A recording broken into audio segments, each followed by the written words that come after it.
살아가는 세상 속에서 가장 어렵고 우리를 힘들게 하는 것 중에 하나가 질병이라고 생각합니다. 우리 인간은 수많은 병들 때문에 괴로워하고 힘들어하고 인생의 삶이 무너지고 망가지기도 합니다. 그런데 사람을 저는 크게 두 가지로 보면 육체의 질병이 있고 영혼의 질병이 있습니다. 마음의 병이라고 하죠. 이 육체의 질병은 티가 나고 그리고 원인도 알 수 있고 하지만 마음의 병은 쉽게 고쳐지지 않는 경우도 많고요. 마음의 병 때문에 누가 봐도 행복할 수 있는 상황임에도 불구하고 불행하게 살거나 스스로 자멸하거나 스스로 괴로워하는 삶을 살아가기도 합니다. 제가 왜 이렇게 병으로부터 시작하느냐? 사실 주님께서 이 사복음서를 읽어보시면 예수님께서 이 땅에 공생의 3년 동안 제일 많이 한 것 중에 하나가 뭐냐면 병을 고쳐주시는 거였습니다. 사람들을 치료하시고 회복해 주시는 거였어요. 그 병 치료를 통해서 주님께서는 우리에게 온전해지게 하시고 또 고통 가운데 살던 분들을 온전한 삶으로 회복시켜 주셨음을 우리에게 가르쳐 줍니다. 저는 그 사복음서에 보면 주님 앞에 수많은 사람들이 모여들었던 것, 그것은 말씀을 들으려고 하는 것도 있었지만 더 중요하게는 병을 고쳐보고 귀신을 떠나게 하고 마음이 회복되고 건강한 모습으로 살아가길 위해서 애쓰고 수고하는 많은 사람들이 모였다는 것을 우리는 알 수 있습니다. 주님이 이 땅에 병 고치러 오셨지만 사실은 그 병 고치는 가장 큰 병은 뭐예요? 사람이 인간이 죄 가운데 살아가는 죄의 병이고 그 죄의 병을 위해서 예수님은 십자가에 달려 죽으시고 우리를 살려주시기 위해서 오셨다는 것입니다. 그러니까 주님은 이 땅에 우리를 어그러지고 깨어지고 병들고 고통 속에 살고 죽어가는 저와 여러분들을 구원하기 위해서 예수님이 이 땅에 오셨다는 사실을 우리는 반드시 기억해야 합니다.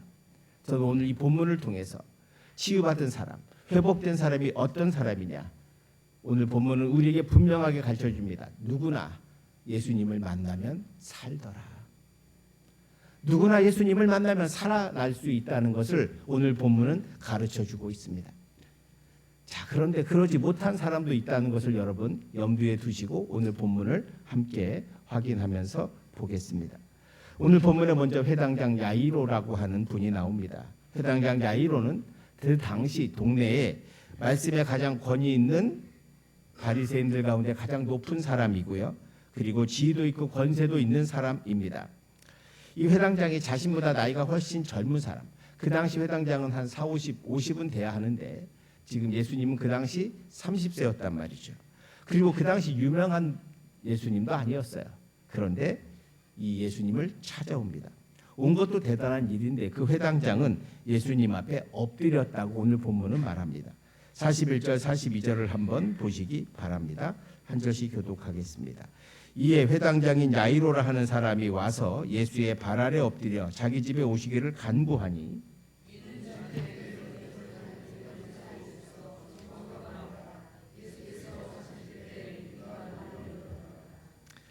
야이로는 예수님께 간절히 자기 집에 오시기를 간청합니다. 그 이유를 자기 12살 된 외동딸이 죽어가고 있기 때문이라는 것이었습니다. 사실 여기 오기까지 야이로는 자기 딸의 병을 고치기 위해서 의사도 부르고 약도 먹이고 했겠죠. 근데 이것저것 다 해봤지만 고치지 못했고 이제 마지막으로 어떻게 해야 되나라고 고민하고 있을 때 그 주위의 사람들이 저 갈릴리의 예수라고 하는 분이 있는데 그분에게 가면 많은 사람들이 치유받는단다. 한번 너도 가보지 않을래? 그래서 야이로는 용기를 내서 오고 그래서 발 앞에 엎드려 우리 딸을 고쳐달라고 이야기하고 있습니다. 그 간절한 마음이 있었기 때문이죠. 근데 여러분 생각해 보세요. 야이로가 자기 딸이 아프지 않았다면 주님 앞에 나와서 엎드렸을까? 저는 아니라고 생각합니다. 그죠? 아니 자기 딸이 아프지 않으면 굳이 자기가 나이 어린 사람한테 가서 무릎 꿇고 엎드려서 그 사람이 누군지도 모르는데 우리 딸 고쳐달라고 나가서 엎드리고 이런 거 안 할 겁니다. 근데 자기 딸이 아프기 때문에 나간 거죠. 오늘 12의 혈루증 걸린 여인도 마찬가지입니다. 예수님께서 그 야이로 딸의 집에 가다가 누가 옷자락에 손을 댔고 그래서 능력이 나간 것을 주님께서 확인하셨습니다. 누가 내 옷자락을 만졌느냐라고 할 때 베드로가 사람이 너무 많아서 서로 밀어서 누군지 모르겠습니다 라고 했고, 이 12의 혈루증 걸린 여인은 주님 앞에서 제가 그랬습니다. 제가 주님의 옷자락을 만졌습니다 라고 이야기했습니다. 따라 내 믿음이 너를 구원하였다 라고 말씀하시고 돌아가라고 하셨습니다. 그리고는 야이로의 딸의 집에 가게 되는 거죠. 오늘 먼저 이 야이로와 이 12의 혈루증 걸린 여인의 모습을 통해서 우리가 예수님 앞에 왜 나가야 하는지를 한번 생각해 보려고 합니다. 이 여인도 역시 자기 병을 고치려고 수고하고 애썼지만 이 12의 혈루증 걸린 여인은 치료를 아무리 해도 결국 돈만 허비하고 고치지 못했습니다. 레위기 15장에 보면 혈루증 걸린 여자입니다. 이게 사실 요즘 병으로 하면 자궁에서 계속 피가 나는 병이기 때문에 얼마나 고통스럽고 괴롭겠습니까? 이 당시에 이 정도 병이면 여자들은 보통 이혼당합니다. 그녀는 병 때문에 자신의 인생이 망가지고 있음을, 그리고 절망 가운데 있음을 깨닫게 됩니다. 야이로는 사랑하는 딸이 죽어가고 있기 때문에 고통스럽고 괴로운 상태로 있습니다. 그런데 참으로 놀라운 점은 이 둘의 공통점이 있습니다. 그거는 12살 된 딸과 12년을 고통에 앓았던 이 12이라고 하는 숫자입니다. 여러분, 누가는 굳이 이 아이가 12살이라는 이름을 밝히고 이 여인이 오랫동안 앓았다고 하면 될 걸 굳이 12년이라고 말하는 이유가 있습니다. 우리는 알다시피 이스라엘에서 이 10이라고 하는 숫자는 완전수입니다. 12지파, 예수님도 12제자를 뽑으셨습니다. 이 10이라는 말이 도대체 뭐냐? 이것이 상징하는 것이 있습니다. 그게 뭐냐면 그것이 바로 그 여인, 12해 동안 고통 앓았던 여인, 12살에 죽을 수밖에 없는 이 아이가 바로 이스라엘 전체를 대표하고 우리 온 인류를 대표하는 숫자이기도 합니다.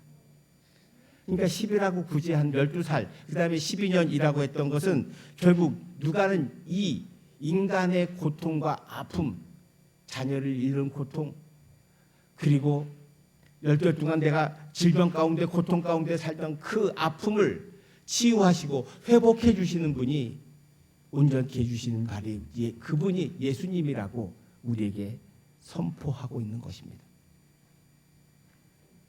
사람은 누구나 질병 가운데 있고 누구나 고통 가운데 있을 수 있습니다. 그러나 주님께서 그건 세상이 치유하고 회복하지 못한 경우도 많이 있죠. 그럼에도 불구하고 우리의 어그러지고 깨어지고 무너진 삶이 주님 안에서 주님을 만나면 새롭게 펴지고 새롭게 회복되어지는 것을 우리는 경험하게 된다는 거예요. 누가는 죽었다 살아난 이 어린 딸과 그리고 12년 동안 고통받았던 이 여인이 주님을 만나고 옷자락을 만짐으로 회복되어서 다시 인생을 온전케 살아간다는 것. 그러면 누구도 이제는 누구라도 주님을 만나고 주님을 만지면 우리는 회복되게 된다는 것을 보여주고 있습니다. 사랑하는 성도 여러분, 그래서 주님 앞에 나갈 수 있게 되는 저와 여러분이 되기를 축원드립니다. 이 두 사람이 만난 것은, 이 두 사람이 주님의 은혜를 치유받은 것은 동일합니다. 주님을 만났기 때문이죠. 야이로는 주님 앞에 엎드렸고 12의 혈루증 걸리는 그 사람들 군중에 휩싸여 있는 예수님을 비집고 들어가서 그 옷자락을 만지고 이분을 만지면 내가 낫겠다는 간절한 믿음이 있었기 때문입니다. 그래서 인생은 만남이 중요합니다. 사실 사람은 누구를 만나느냐에 따라 인생이 달라지고 인생이 바뀌게 되는 것을 우리는 너무나 많이 보게 됩니다.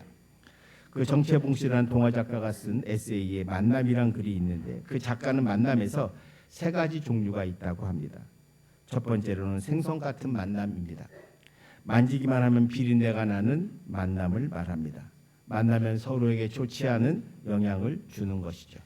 시기하고 질투하고 싸우고 원한을 남기게 되는 만남입니다. 요즘 종종 방송에 보면 이혼 위기에 서 있는 분들이 나와서 방송을 치유하는 그런 프로를 제가 봤습니다. 한번 보니까 이혼하려고 하고 싸우는 부부의 특징이 딱 한 가지 공통점이 있더라고요. 그게 뭐냐? 다 상대방 탓을 한다는 거예요. 내가 너 같은 인간을 만나가지고 내 인생이 이렇게 꼬였다. 내가 너 같은 여자를 남자를 만나서 내 인생이 이렇게 잘못됐다라고 서로 상대방에게 모든 책임을 전가하고 있습니다. 만약 그렇다면 그것은 잘못된 만남일 것입니다. 서로 상처 주고 미워하면서 사는 삶, 그것이 얼마나 불행한 삶이겠습니까? 그런 삶은 부패한 냄새를 풍기게 됩니다. 또 두 번째, 꽃과 같은 만남이 있습니다. 만나면 향기가 나고 좋아서 어쩔 줄 모르지만 금세 시들어 버리게 됩니다.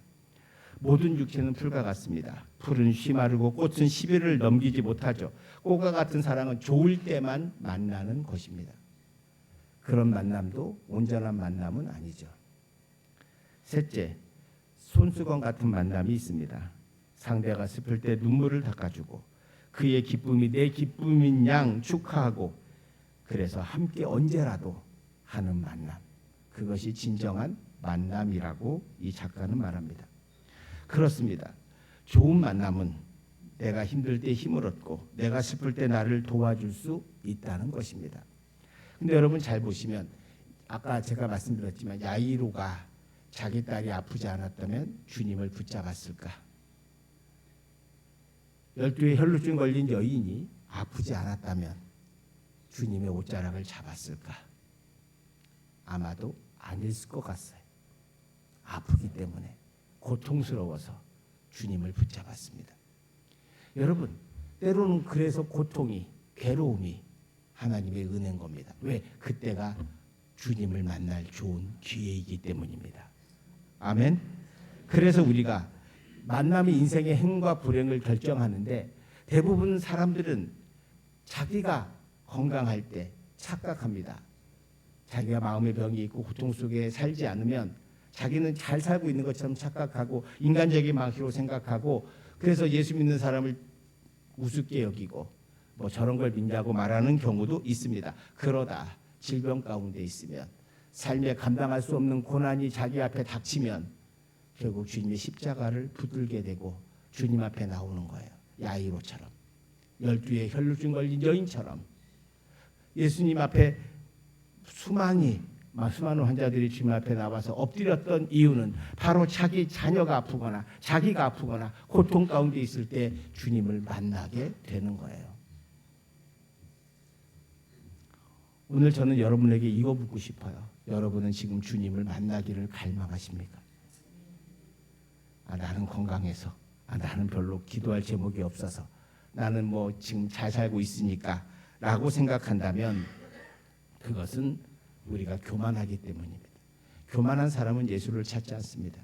교만한 사람은 뭘 예수한테 빌어, 내가 하면 되지, 내 능력과 내 힘으로 살지 라고 말하는 분이 있었어요. 제가 젊은 날에 그렇게 큰 소리치고 자기 믿고 산다고 했던 분이 큰 질병을 당했을 때 그는 비로소 나한테 이렇게 얘기했어요. 저한테 아유 목사님 죄송합니다. 제가 교만했군요. 그거예요. 자기 건강할 때 자기가 모든 걸 다 할 수 있다고 생각하지만 비로소 아프고 나야 고통 가운데 있어야 내가 얼마나 연약한 존재인가를 깨닫고 발견하게 된다는 거예요. 그러므로 여러분 우리가 아파서 연약하다는 걸 인정하기보다는 여러분이 우리 건강하고 아무 일이 없을 때 그때 우리는 주님을 뜨겁게 만나야 하고 내 삶이 주님의 은혜로 살아가는 것임을 고백할 수 있는 저와 여러분 되시기를 축원드립니다. 만남은 인생의 행복과 불행을 결정한다고 말씀드렸습니다. 우리 인생에서 축복은 제일 중요한 축복은 관계의 축복입니다. 제가 여러분 신방 가서 자녀들을 위해 기도할 때 항상 좋은 관계, 좋은 선생님 만나라고, 좋은 친구 만나라고 기도해 줍니다. 왜? 만남은 그거 하나로 결정되거든요. 제가 중학교 때 우리 중학교 선생님, 수학 선생님이 너무 무서워서 수학을 기피하게 되면서 수학을 못하게 되었습니다. 그분이 좀만 더 자상하게 가르쳐줬더라면 내가 달라졌을 텐데 라는 생각을 지금도 가끔씩 해요. 마치 그것처럼 우리 인생에 좋은 선생님을 만나냐 나쁜 선생을 만나냐에 따라서 인생이 달라지기도 하고 관계가 변하기도 하고 내 삶이 바뀌기도 합니다. 그러므로 여러분 누구를 만나는가가 아무것도 아니라고 생각하시면 안 돼요. 그게 정말 중요하다는 거예요. 그중에 제일 중요한 것은 바로 예수 그리스도를 만나는 것입니다. 사울이 바울 된 이유가 뭐며 예수님을 다메섹에서 만났기 때문 아니겠습니까? 다메섹에서 만난 예수 그리스도 때문에 자신의 삶을 바꾸고 인생이 바뀌어서 하나님의 나라와 영광을 위해 살았던 사람, 그게 바로 바울 아니겠습니까? 갈릴리 호숫가에서 고기 잡던 예수님의 제자들 베드로가, 안드레가 주님 안에서 변화되어 정말 하나님 영광 돌리며 사람 낚는 업으로 살게 된 것은 그가 예수 그리스도를 만났기 때문입니다. 아니면 그냥 별 볼 일 없이 이름도 우린 기억하지 못할 그냥 갈릴리 그 당시에 업으로 남았을 그 사람이 예수님을 따라다니고 예수님을 만나고 예수님과 함께 삶으로 놀라운 사도의 삶을 살아가는 것을 우리가 보게 되는 것이죠. 그러므로 우리 모두는 예수 그리스도를 만나서 새로운 삶으로 살아가야 할 줄로 믿습니다.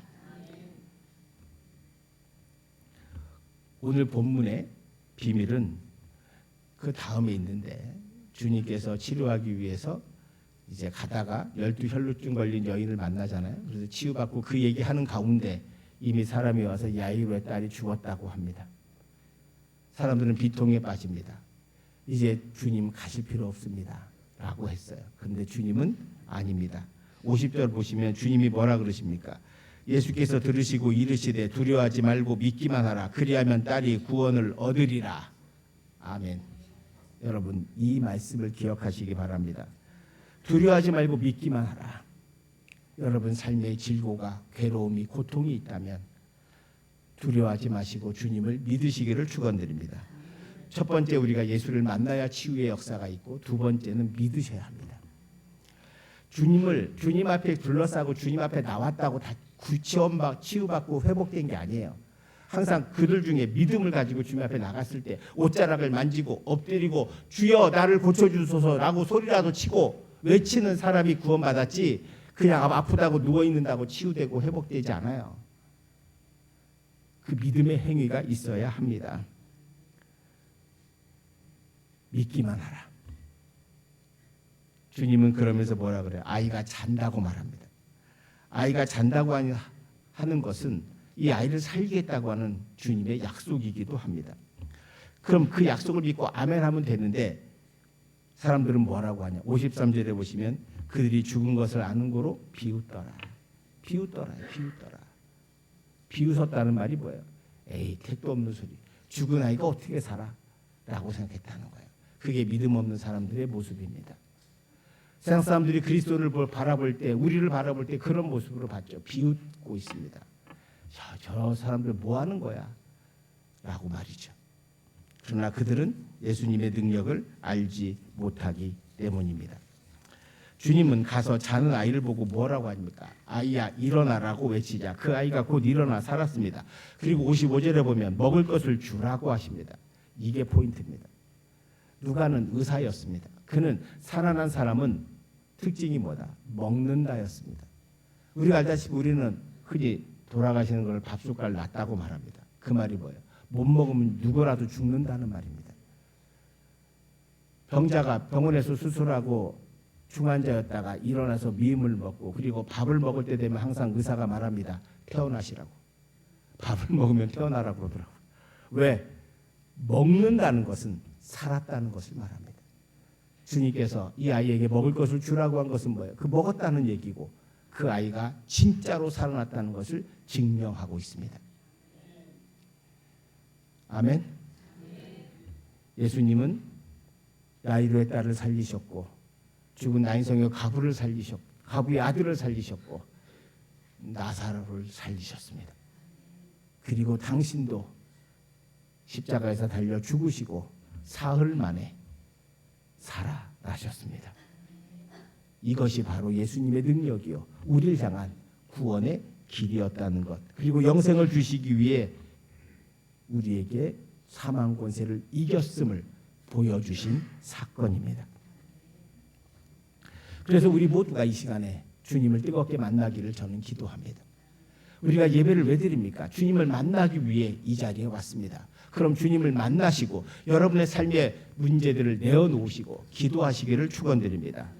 주님을 만날 때 우리는 구원을 얻고 치유를 얻고 회복을 얻습니다. 세상에 병원에서 못 고치는 것 오직 주님께서 고쳐주십니다. 우리의 마음의 병을 누가 고쳐줍니까? 주님께서 고쳐주십니다. 주님을 붙드시는 이 시간이 되기를 축원드립니다. 사도 바울이 사도행전 16장에서 빌립보 감옥에 갇혔을 때 하나님께서 그 땅에 지진 나게 하셔서 문을 열어줬습니다. 근데 사도 바울이 도망가지 않습니다. 왜? 전옥 때문에. 간수가 우리 도망가 버리면 간수는 사형당할 것이 뻔하기 때문에. 그래서 도망가지 않고 그 전옥이 당황해서 놀랄 때 우리 여기 있다고 도망가지 않았다고 부릅니다. 그때 전옥이 사도 바울 앞에 엎드려 묻습니다. 내가 어떻게 해야 구원을 얻겠습니까? 사도 바울은 16장 31절을 말씀하십니다. 우리 16장 31절 같이 봉독합니다. 이르되 주 예수를 믿으라. 그리하면 너와 내 집이 구원을 받으리라. 아멘. 주 예수를 믿으라. 그리하면 너와 내 집이 구원을 받으리라.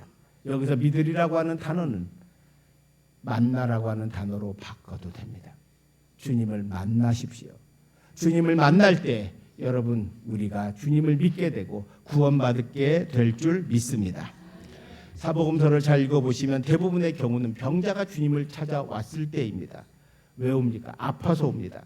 엎드려서 옷자락을 만지고 엎드리고 부르짖고 다 그래서 주님을 만날 때 병자들이 치유되고 회복됩니다. 이 시간 여러분 삶에 문제가 있다면, 고난이 있다면, 어려움이 있다면 주님을 만나시고 주님을 부르짖고 주님을 만지시기를 축원드립니다. 그럴 때 여러분의 삶에 치유가 있고 회복이 있고 문제 해결이 있고 고난이 기쁨과 은혜로 바뀌어지는 역사가 있게 될 줄 믿습니다. 나의 삶의 문제로 괴롭고 병으로 힘들고 잘못된 만남으로 어렵다면, 그래서 고난 가운데 있다면 그때가 바로 주님 앞에 엎드릴 때고 주님을 붙잡을 때입니다. 그래서 예배하고 그래서 기도하는 것입니다. 많은 사람들이 기도하지 않습니다. 오늘날 제가 보면 제 젊을 때만 해도 이 땅에 한국에 기도하는 사람들이 많았고 기도원에도 많았습니다. 저도 기도 열심히 했습니다.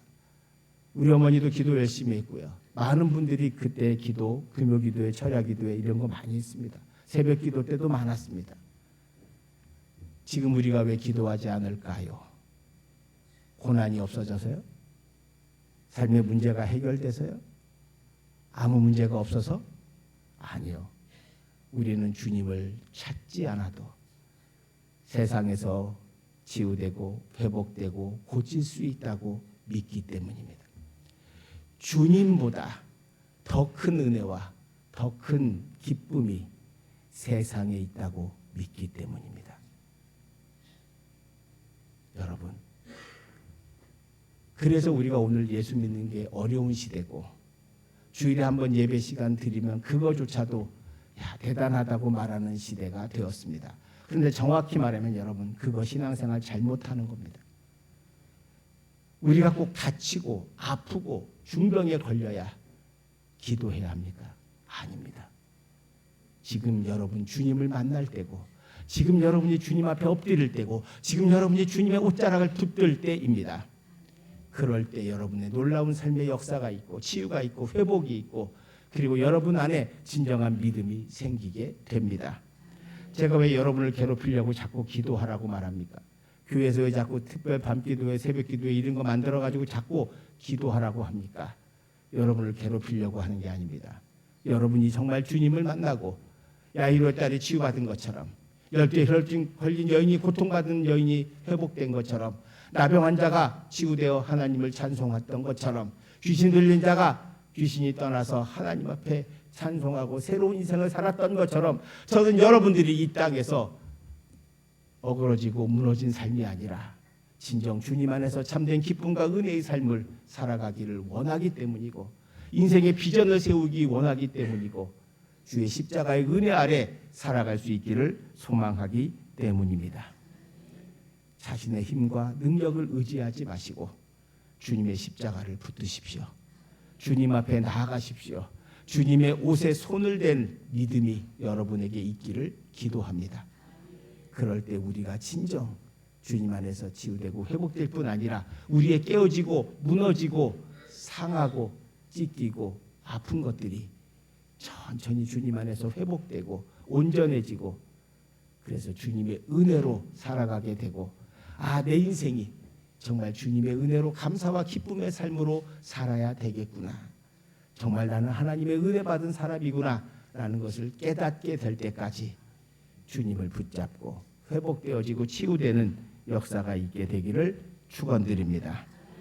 사랑하는 성도 여러분, 주님은 우리를 치유하시기 위해서 이 땅에 오셨습니다. 주님을 붙잡음으로 주님의 성령의 능력받아 여러분 치유되고 회복되어 마음의 십자가의 능력이 여러분에게 나타나 십자가를 지고 주님과 동행하며 이 땅에 사랑과 은혜를 나누어 주며 여러분 스스로도 행복한 삶을 살아가는 그 십자가의 길을 걸어가는 우리 모두가 되기를 주님의 이름으로 축원드립니다. 기도합시다. 은혜로우신 하나님, 주님이 이 땅에 오셔서 죽어가는 자를 살려주시고 귀신 들린 자를 치유하시고 병든 자를 회복해 주시고 죄인들을 구원해 주셨습니다. 사망 권세에 빠져있던 많은 사람들이 사망 권세를 이기신 예수님을 만나기를 원했습니다. 치유받았습니다. 아버지 하나님, 우리도 주님의 십자가를 붙들길 원합니다. 주님 앞에 엎드리길 원합니다. 주님의 옷자락을 만지기를 원합니다. 그래서 우리 모두가 치유되고 회복되고 온전해져서 주의 십자가를 지고 주님과 동행하는 삶을 살아갈 수 있도록 인도하여 주시옵시고 우리 모두가 기도하게 하여 주셔서 기도의 능력자 되어 내 삶의 모든 것이 주님의 은혜라는 사실을 깊이 깨닫고 주의 말씀에 의지해 살아가는 그리스도인 될 수 있도록 도와주시옵소서. 예수님 이름으로 기도합니다. 아멘. 우리 모두